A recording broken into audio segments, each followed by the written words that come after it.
Selamat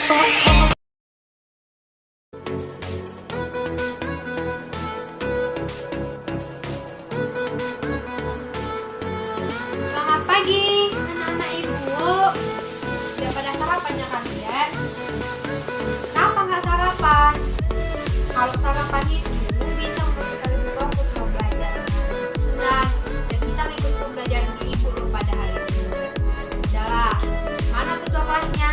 Ayo, sekarang pimpin doa biar kita mulai pembelajaran kita pada hari ini. Makasih ya ketua, silahkan duduk. Oke, sebelum ibu mulai pembelajaran pada hari ini, nanti sekretaris tolong ya catat teman-temannya nggak hadir dan nggak izin sakit gitu, nanti silahkan ke ibu.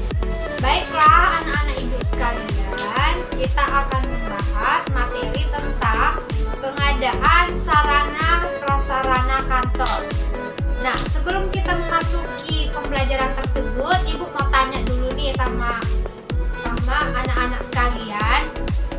Apa sih arti pengadaan itu? Ayo, siapa yang ngerti? Coba angkat tangan. Ya, bagus ya nak. Sekarang si Deborah, angkat tangan. Udah, kasih tahu apa itu nak pengadaan? Nah ya, bagus. Bagus sekali jawaban kalian ya nak tentang pengadaan itu. Nah, sekarang ibu akan menyimpulkan dari kawan-kawan yang sudah menjawab. Jadi pengadaan itu merupakan kegiatan menyediakan semua keperluan barang, benda atau jasa bagi keperluan pelaksanaan tugasnya. Nah, setelah kita mengerti arti pengadaan itu, anak-anak, dari sekarang kita itu harus mengerti dulu nih, kan kita materinya tentang pengadaan sarana prasarana kantor. Jadi bukan tanya lagi pengadaan fasilitas kantor itu apa sih? Ayo ketua kelas. Ya, coba nah ayo. Gak apa-apa itu. Salah pun gak apa-apa.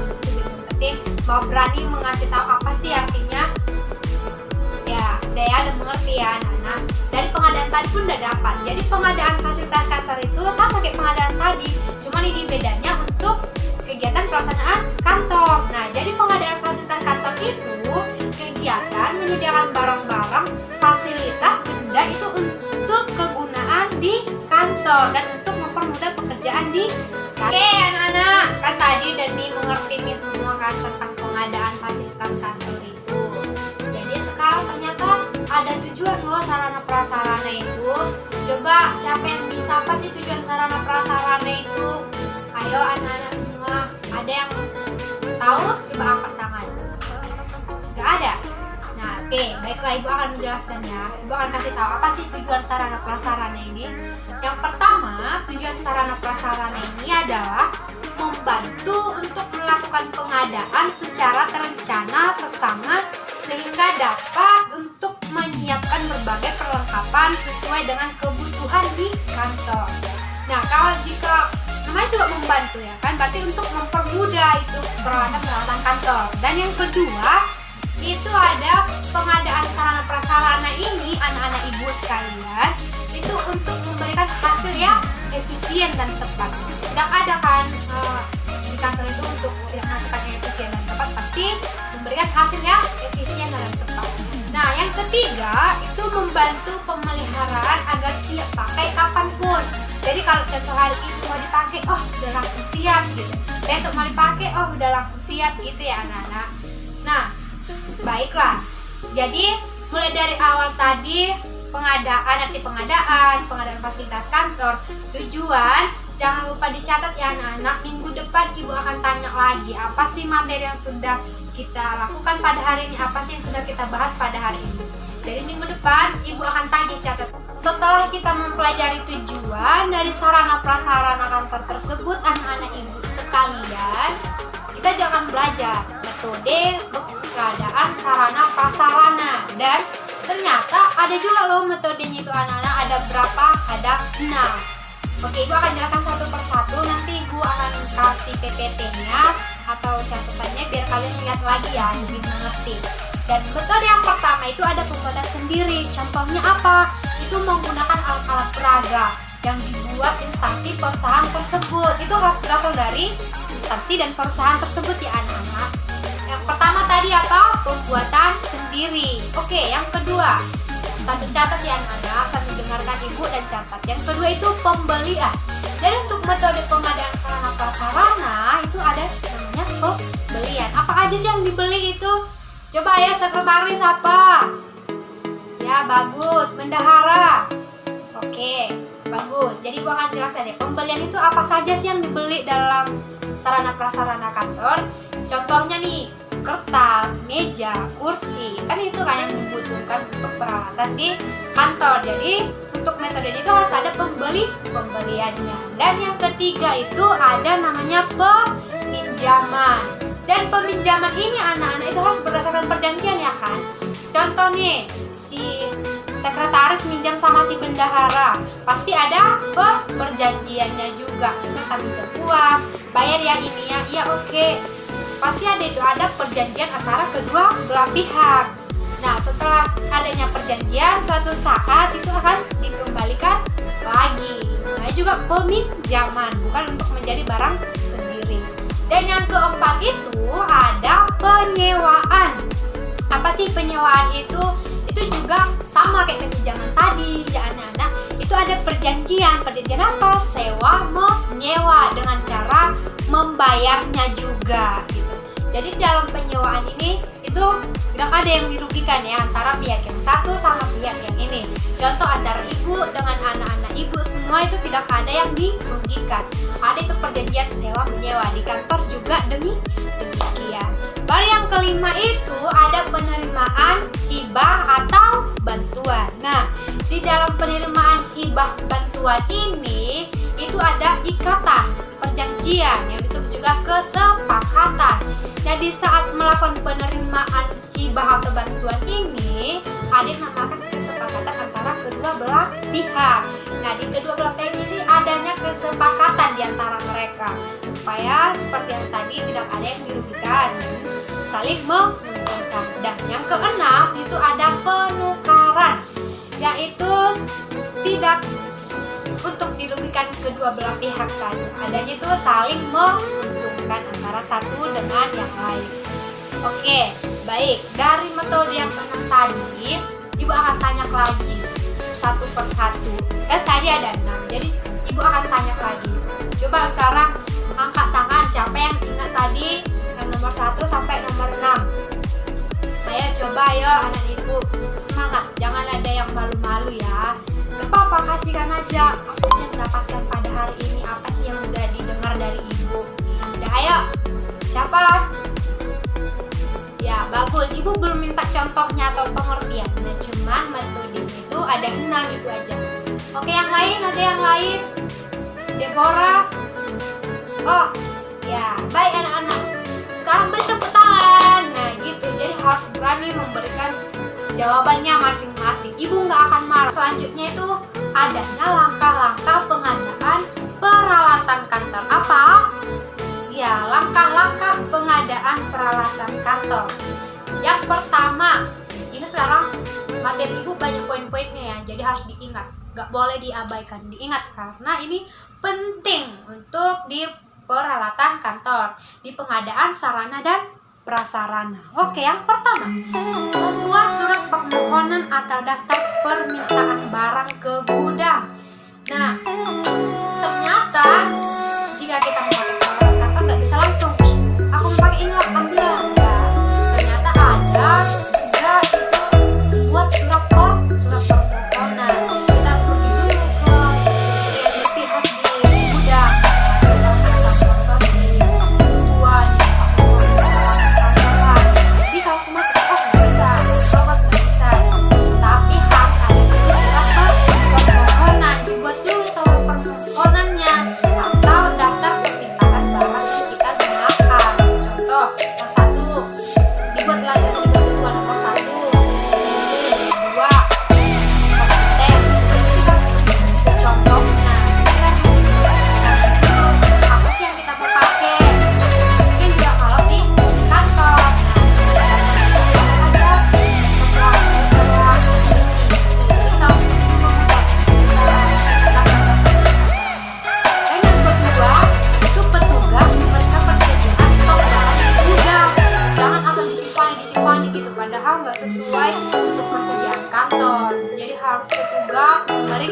Persediaan stoknya yang ada di gudang.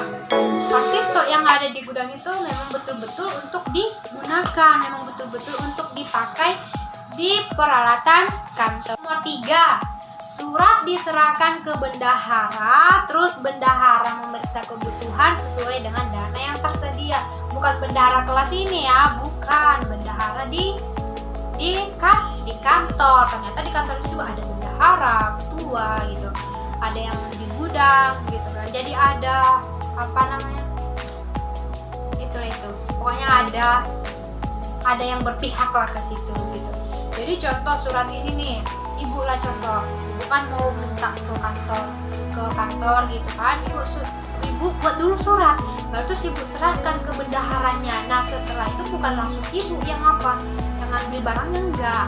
Terus nanti bendaharanya memeriksa dulu nih kebutuhan ini sesuai dengan dana yang tersedia gitu. Jadi bendahara dulu yang memeriksa gitu.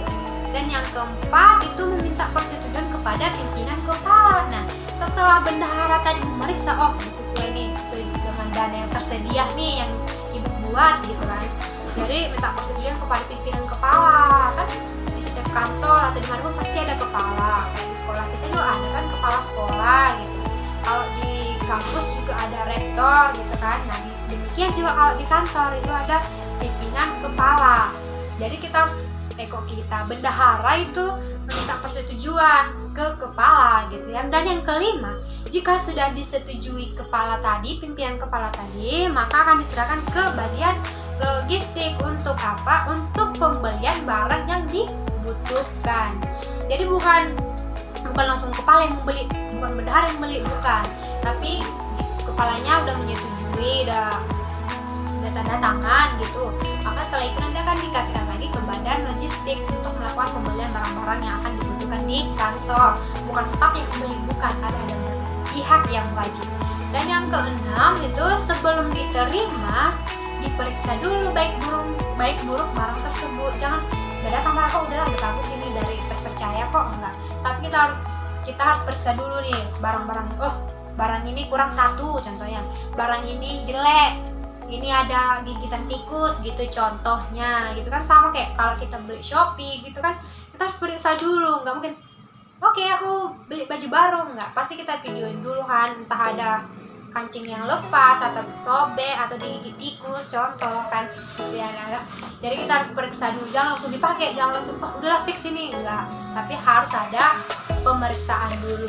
Dan yang ketujuh itu ada jika sudah cocok barang diterima dengan menggunakan buku serah terima. Nah setelah barang tersebut cocok gitu, tadi barang kan udah datang entah 100-an atau 1000-an gitu, diperiksa ternyata semua bagus gitu. Jika sudah cocok maka barang tersebut menggunakan buku serah terima. Nah setelah udah cocok semua, ada nih bukunya, ternyata ada buku serah terimanya. Oke, ternyata sudah diterima barangnya bagus, tidak ada lecet, tidak ada ini, langsung diterima. Jadi ada bukunya, ada untuk bukti-buktinya bahwa barang tersebut sudah diterima oleh kantor tersebut. Dan yang kedelapan itu setelah selesai pencatatan barang yang disimpan di gudang untuk didistribusikan ke unit yang membutuhkan. Nah artinya setelah barang udah datang, barang itu dimasukin ke gudang, disimpan lagi, dipelihara lagi. Nah jika barang tersebut dibutuhkan, maka barang itu didistribusikan lagi, dikeluarkan lagi sesuai dengan apa yang sudah kita butuhkan. Jadi unit-unit yang membutuhkan itu bisa datang ke gudang lagi gitu. Barang yang disimpan kita akan pakai lagi gitu. Jadi tidak boleh asal-asalan gitu. Jadi harus ada langkah-langkah pengadaannya ya anak-anak. Baik juga itu kayak ini mau ke sekolah, pasti ada langkah-langkahnya, dari rambut sampai ujung kaki ada langkah-langkahnya. Nggak mungkin siap bangun langsung pakai baju udah langsung berangkat, nggak kan?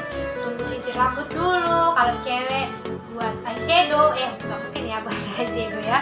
Buat pelembab lah, pakai body lotion gitu. Jadi harus ada step-stepnya, harus ada langkah-langkahnya, harus ada prosedurnya.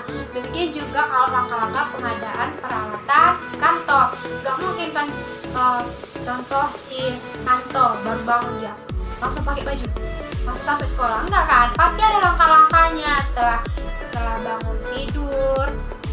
bangun tidur bersihin kamar. Setelah bersihin kamar, entah berdoa apa, baru siap itu mandi, pakai baju, sarapan, terus diantar, kalau enggak naik Grab atau apalah gitu kan. Jadi nggak mungkin langsung sampai sekolah tiba-tiba langsung. Pasti ada langkahnya ya anak-anak. Kita ke prakteknya, kita harus ada dulu teorinya gitu, biar nanti kaget, oh belum ada dijelasin ibu itu gitu, nanti terkaget-kaget kan, nggak ada, belum ada dijelasin ibu ini salah, nggak ada dijelasin gitu kan. Tapi sebelum kita prakteknya, kita harus ada dulu teori-teorinya. Nah, untuk minggu depan ibu akan buat apa tugas gitu. Baru sebelum minggu depan kita akan ke kantor dulu ya. Kita mau lihat kayak mana sih langkah-langkahnya, kayak mana sih sarana prasarana di kantor tersebut gitu ya anak-anak, biar kalian lebih paham lagi. Malas gitu kan. Tapi kita akan lihat juga nih, langsung praktek, langsung terjun ke lapangan gitu.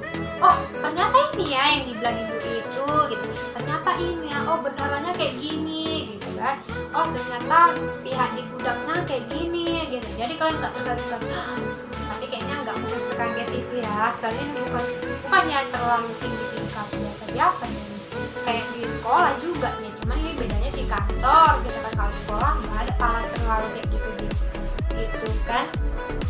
Oke anak-anak, nah materi tadi itu harus dicatat ya. Minggu depan ibu akan periksa catatannya satu persatu gitu.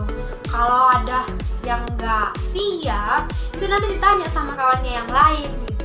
Bagi dong catatannya kawan, bestie gitu kan, biar nanti bisa dicatat lagi. Soalnya ini penting loh adik-adik, anak-anak ibu, biar apa, biar untuk menambah wawasan kita gitu kan. Kalau nanti kita contoh kalian mau kerja di kantor gitu, oh ternyata aku ingat ada yang pernah dibilangin begini kayak gini gitu, ada tetap dia tersimpan di memori kalian. Oke? Nah baiklah, nanti Bu akan buat tugas di GC 5 soal SNTS lah gitu ya. Apa yang kalian dapatkan, apa yang kalian inginkan, nanti Ibu akan tanya di situ. Dan tenang, deadline-nya nggak malam ini kok, tenang ya anak-anak semua. Dan juga bisa kelompok, bisa individu atau pribadi. Contoh ketua kelas mau kerja sama laku sama sekretaris sama Anto gitu, ya udah silahkan gitu. Atau Deborah sama Lisa gitu mau kerja kelompok, ya udah silahkan gitu. Sama entah siapalah itu, entah sama terserah lah pokoknya, kerja kelompok lah kalian gitu. Bukannya susah kalian, jangan takut kalian sama soal-soal yang bukan, bukannya susah kalian, palingan beranak cucu ya.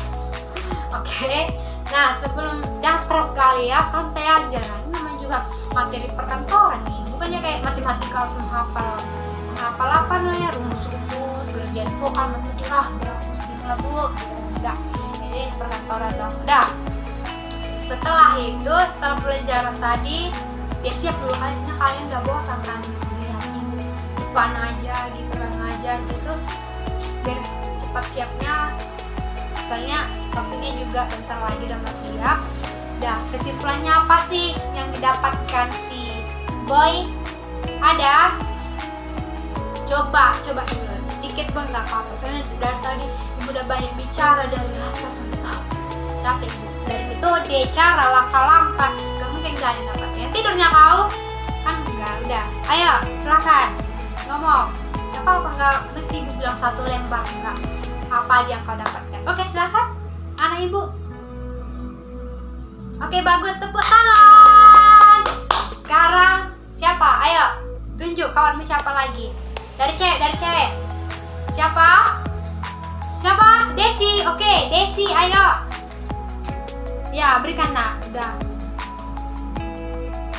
Ya, bagus sekali. Ternyata pandai-pandai ibu ya. Ibu kira kalian ngantuk, ternyata kalian fokus mendengarkannya. Oke, siapa lagi? Desi, siapa mau kalian tunjuk? Cowok aja. Siapa? Ketua. Oke, ketua, ayo silakan. Dengarkannya. Oke, bagus sekali jawabannya. Ya, bagus. Beri tepuk tangan. Oke. Baiklah. Ibu akan memberikan kesimpulannya ya. Jadi, kesimpulan pada hari ini yang boleh kita ambil yaitu adalah pengadaan fasilitas kantor tersebut adalah kegiatan menyediakan barang-barang fasilitas kantor yang digunakan untuk apa? Untuk keperluan pekerjaan? Iya, untuk keperluan pekerjaan kantor dan penyelesaian pekerjaan di kantor. Iya, kan ternyata kita. Nah, oke, sampai jumpa. Selamat siang.